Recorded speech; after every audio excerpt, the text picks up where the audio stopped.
جو عزازیل میں پیدا ہوئی وہ مایوسی تھی۔ سب سے پہلا کام اللہ کے حبیب صلی اللہ علیہ وسلم کا تھا کہ ہمارے نفوس کو مایوسی سے نکالیں،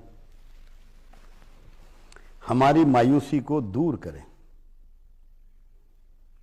اور کمال حسن یہ ہے کہ اللہ کے رسول صلی اللہ علیہ وسلم کی زندگی میں کبھی نیگیٹو جملے نہیں تھے، نیگیٹو بات نہیں تھی۔ ہمیشہ خوشخبریاں سناتے، لوگوں کے لیے آسانیاں تلاش کرتے، لوگوں کی دلجوئی و دلداری کرتے۔ فرما رہے ہیں کہ اگر مجھے دو میں سے ایک کام کا انتخاب کا موقع دیا جائے تو میں آسان کو چنوں گا، تاکہ لوگ آسان کاموں کو چنیں، اور جب آسان کام چن لیے جاتے ہیں، اس کام کی اچیومنٹ اور اس کا کرنا آسان ہو جاتا ہے تو آدمی مایوس نہیں ہوتا۔ اور مکمل طور پر ہر قدم پر اللہ کے حبیب صلی اللہ علیہ وسلم نے ہمیں دعائیں تعلیم فرمائیں۔ کوئی ایسا عمل نہیں ہے ہمارا جاگنے سے سونے تک کہ جب رسول اللہ صلی اللہ علیہ وسلم نے ہمیں دعائیں تعلیم نہ فرمائیں۔ دعا بیسیکلی کیا چیز ہے؟ امید کا نام دعا ہے۔ آپ یقین رکھتے ہیں کہ ایک ایسی قوت موجود ہے جو آپ کی پکار کو سن رہی ہے اور جو آپ کے حالات کو تبدیل کرنے کی قوت رکھتی ہے، اور آپ کو یقین ہوتا ہے کہ میرے حالات بدلیں گے۔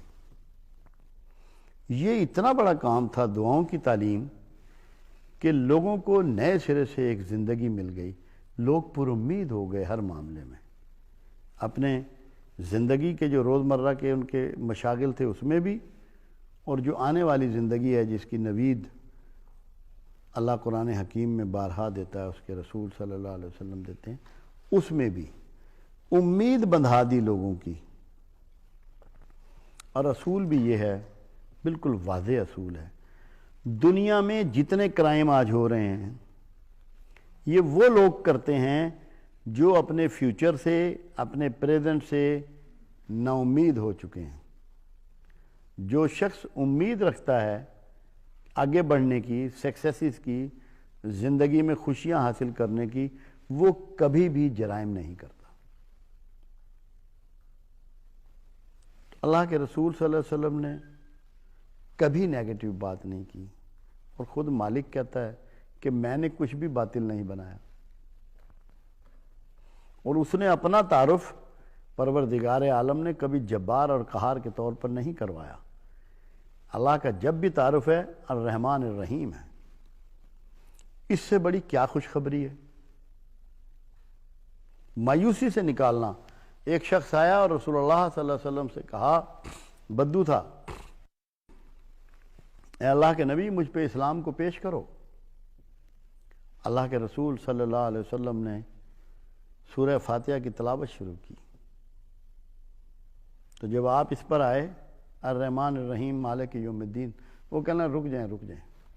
اصحاب رسول کو غصہ بھی آیا کہ تو درمیان میں رسول اللہ کو ٹوکتا ہے۔ فرمایا نہیں، اس کو کہنے دو، کیا بات ہے؟ انہوں نے کہا مجھے آپ فوری طور پہ مسلمان کریں۔ بھائی تم نے تو پوری بات بھی نہیں سنی۔ انہوں نے کہا ضرورت نہیں ہے، جو یوم الدین کا مالک رحمان اور رحیم ہے اس دین میں داخل ہونے میں کیا دقت ہے؟